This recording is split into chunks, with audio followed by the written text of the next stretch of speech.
नमस्कार दोस्तों and welcome back to my channel, जहां आपको मिलता है सिर्फ और सिर्फ एंटरटेनमेंट। और आज मैं आपके साथ कैंग डायनेस्टी का सेकंड एपिसोड शेयर करने वाला हूं। तो यार, अब तक आपने देखा कि कैंग अपने बेटे के साथ अर्थ पर आता है और एवेंजर्स से कहता है कि एक बड़ी प्रॉब्लम उनकी तरफ आ रही है और उससे कैंग उन्हें बचा सकता है। लेकिन उसके लिए अर्थ के सारे लोगों को कैंग को अपना मालिक बनाना होगा। लेकिन एवेंजर्स उस पर अटैक कर देते हैं और तब कैंग एक ही पल में पूरे यूनाइटेड नेशन की बिल्डिंग को उड़ा देता है।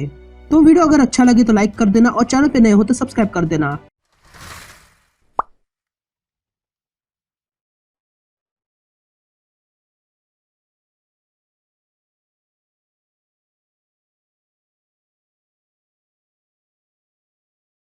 तो कहानी की शुरुआत होती है साइबेरिया के फॉरबिडन जोन ऑफ क्रिस्टम में, जहां पर एक बहुत बड़ा रेडियोएक्टिव का झटका महसूस होता है और इसीलिए कुछ एवेंजर्स जैसे कि Thor, captain America, black night, quick silver और फायरबर्ड इसकी जांच करने के लिए आए थे।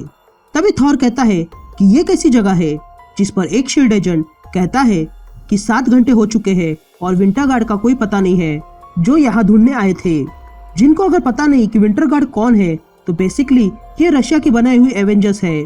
तभी कैप्टन उस एजेंट से पूछता है कि विंटर गार्ड का कोई रिप्लाई आया, जिस पर वो एजेंट कहता है कि नहीं, जब से आप लोग यहाँ आए हैं तब से उनका कोई जवाब नहीं आया है और ये उनका आखिरी मैसेज है। तभी एवेंजर्स वो मैसेज देखते हैं जिसमें विंटर गार्ड रशियन लैंग्वेज में कुछ कह रहे थे। तभी कैप्टन पूछता है कि ये लोग क्या कह रहे हैं, जिस पर क्विक सिल्वर कहता है कि ये लोग कह रहे हैं कि रिसर्च स्टेशन खाली पड़ा हुआ है, वहाँ पर वायलेंस के निशान है लेकिन कोई लाशें नहीं है। तभी आके क्विक सिल्वर कहता है कि हमें आगे जाना होगा, लेकिन तभी वहाँ से थोड़ी दूर पे फिर से ब्लास्ट हो जाता है। तभी कैप्टन कहता है कि ये वही है और आवाज सुन के ऐसा लग रहा है कि वे लोग आसपास है और वे लोग कुछ बड़ा कर रहे हैं। ये कहते ही एवेंजर्स आगे बढ़ते हैं। फिर सीन शिफ्ट होती है और हम मैनहट्टन देखते हैं, जहाँ पर यूएन की बिल्डिंग कैंग ने तोड़ दी थी और उस बिल्डिंग के लोगों को बचा लिया था।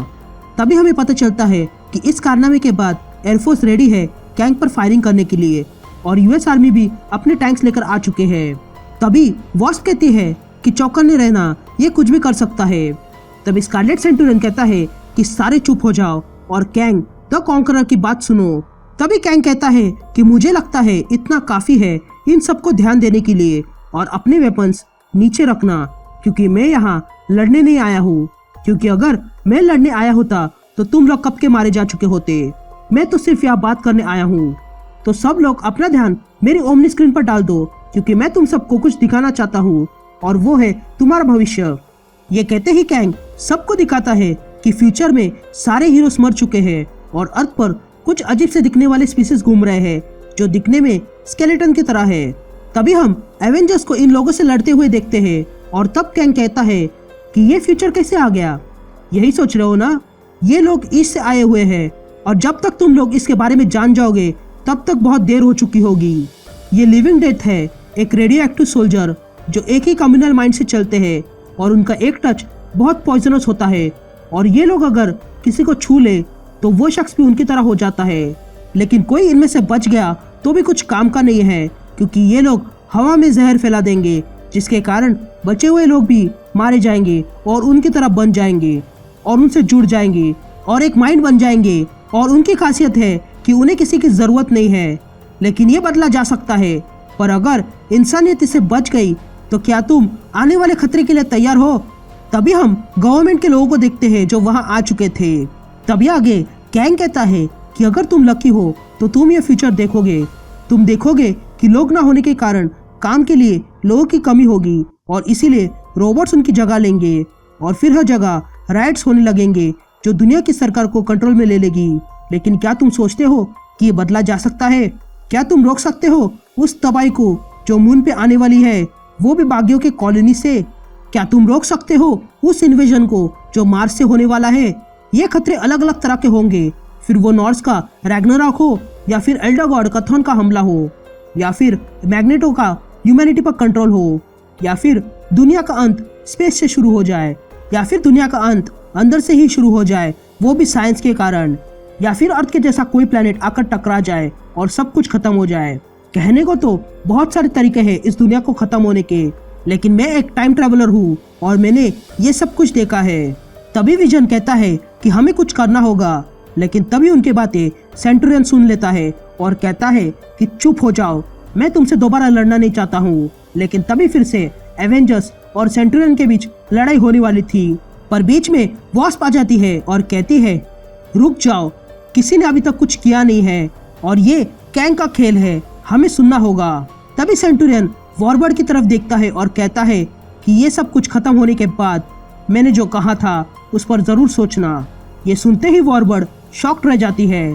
तभी विजन वॉरबर्ड से पूछता है क्या हुआ, तुम सेंटुरियन से इतना डर क्यों रही हो? जिस पर वॉरबर्ड कहती है कि उसकी आवाज, उसकी आंखें सब देखे हुए है और वो कोई और नहीं मार्कस है। तभी कैंग कहता है कि इंसानों में कई सारे नमक हराम है जो वक्त आने पर अपना असली रंग दिखा देंगे, और इस वक्त तुम्हारी आखिरी उम्मीद वो आदमी है जिसने अनगिनत फ्यूचर्स देखे हैं और वो तुम्हारी मदद करना चाहता है। तभी यूनाइटेड नेशन का जनरल सेक्रेटरी आगे आता है और कैंग से कहता है कि बस बहुत हो गया, तुमने अटैक किया और हमारी जगह को तोड़ दिया और यहाँ हिंसा फैलाने की कोशिश की, और अब तुम यहाँ हमारे साथ हाथ मिलाना चाहते हो। हमने तुम्हें काफी बोलने दिया ताकि हम पता लगा सके कि तुम्हारा बेस कहाँ पर है और उसे नष्ट कर सके। ये कहते ही जनरल सेक्रेटरी मिलिट्री को ऑर्डर देता है अटैक करने का। ऑर्डर्स मिलते ही मिलिट्री मिसाइल्स छोड़ देते हैं, लेकिन वो मिसाइल्स कैंग की शिप का कुछ नहीं बिगाड़ पाते हैं।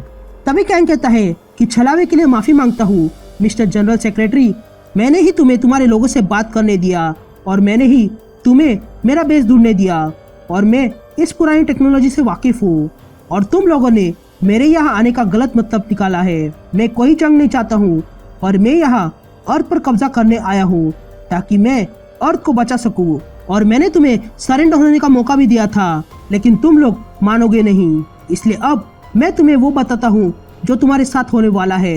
मेरे लीजेंड्स कभी हारे नहीं है, और सबसे पहले हम फ्रांस और जर्मनी पर कब्जा करेंगे और अमेरिका आपस में बात करते रहेंगे, लेकिन तब तक यूरोप भी हमारे कब्जे में आ जाएगा, और उसके बाद पूरी दुनिया। तुम्हारे हीरोज को मैं अपना वफादार सैनिक बनाऊंगा और बचे हुए लोगों को उनकी जगह के हिसाब से उन्हें काम दिया जाएगा। फिर सारे लोगों के जीन्स में बदलाव किए जाएंगे और जो अच्छे नस्ल के होंगे उन्हें ही आगे रखा जाएगा, और उसके बाद अर्थ के पास एक ग्लोरियस पर्पस होगा। तभी जनरल सेक्रेटरी कैंग से कहता है कि तुम अपने इरादों में कभी कामयाब नहीं होंगे। तभी कैंग कहता है कि तुम्हें लगता है कि पूरी दुनिया की गवर्नमेंट एक साथ होगी और मेरे खिलाफ लड़ेगी, लेकिन इतना करने के लिए गवर्नमेंट उन लोगों को क्या ऑफर करने वाली है, जबकि मैं उन लोगों के लिए सिक्योरिटी और प्रोटेक्शन दे रहा हूँ। लेकिन तुम लोग ये बातें लोगों को बता नहीं सकते हो क्योंकि मैं सबके सामने लाइव आ चुका हूँ। तभी वो जनरल सेक्रेटरी कहता है कि तुम जो कुछ भी कहो हम कोई ना कोई रास्ता ढूंढ लेंगे, एवेंजर्स या फैंटास्टिक फोर तुम्हें यहाँ से खदेड़ देंगे। जिस पर कैंग कहता है कि मैं आने वाले खतरे के लिए तैयार हूँ, पर तुम्हें पता होना चाहिए कि मैंने एक और ऑफर दी थी इस दुनिया को कि जो कोई भी मेरे सामने खड़ा होगा और इस दुनिया के कोई भी हिस्से पर अपना कब्जा करेगा वो मेरे न्यू ऑर्डर में शामिल हो जाएगा, और ये ऑफर मैंने पब्लिक कर दी है जब से मैं ऑनलाइन आया हूँ, और मुझे लगता है कि तुम्हें ये बात पता करनी होगी। तभी मिस्टर जनरल सेक्रेटरी को कॉल्स आने लगते हैं। तभी आयरन मैन कहता है कि रिपोर्ट्स बता रहे हैं कि एटलांटिस की आर्मी जमीन पर अटैक कर चुकी है। तभी हमें सारे एटलांटिस की आर्मी दिखाई देती है। तभी कैंग कहता है कि अब समझे पूरी जंग मेरे अंदर है और मेरी आर्मी को अभी फायर करना बाकी है, और मैं उम्मीद करता हूँ कि तुम थोड़ी देर के लिए बिजी रहोगे, इसलिए मैं आज्ञा चाहता हूँ ताकि मैं तैयारी कर सकूँ यूरोप में आने वाले खतरे के लिए। लेकिन याद रखना कि अगर तुम लोगों ने मुझ पर हमला किया या फिर मेरे बेटे पर, तो मैं अपने शिप के जरिए एक ऐसा झटका दूंगा कि सारी दुनिया खत्म हो जाएगी। तभी हम मिलिट्री को देखते हैं जो हमले के लिए तैयार थी। तभी जाने से पहले कैंग कहता है कि एक बात तो मैं बताना ही भूल गया, और वो ये है कि जिस खतरे की मैं बात कर रहा था वो तो शुरू हो चुका है। ये कहते ही कैंग वहां से चला जाता है। फिर सीन शिफ्ट होती है और हम साइबेरिया देखते हैं जहाँ पर captain America, Thor, black night, quick silver और फायरबर्ड लड़ने की तैयारी कर रहे थे। तभी थॉर कहता है कि ये वही जगह है जहाँ से आवाज आ रही थी, जिस पर कैप्टन कहता है कि यहाँ पर कोई निशान नहीं है। लेकिन तभी कैप्टन वहाँ पर पत्थर के नीचे एक हाथ देखता है, और जब उस पत्थर को उठाते हैं तो वे लोग देखते हैं कि अंदर डार्क स्टार थी, जो कैप्टन से कहती है कि वो वापस आ चुका है और वो अपने साथ विंटर गार्ड को ले गया है, जिस पर कैप्टन डार्कस्टार को पूछता है कि कौन था वो। लेकिन तभी वहां पर हरे रंग का उजाला हो जाता है और तब एवेंजर्स देखते हैं कि वो दरअसल में एक पोर्टल था जिसमें से कुछ एलियंस बाहर आते हैं। तभी फायरबर्ड कहती है कि मैंने इसके बारे में पढ़ा था एवेंजर्स फाइल में और इन सबको द प्रेजेंस कहते हैं। तभी उन प्रेजेंस का लीडर कहता है कि तुमने सही कहा, मैं यहाँ एक नई सुबह लाने वाला हूँ और उसके साथ एक नई प्रजाति को भी जन्म देने वाला हूँ। और तब हम देखते हैं कि प्रेजेंस ने विंटर गार्ड को अपनी तरह बना दिया है।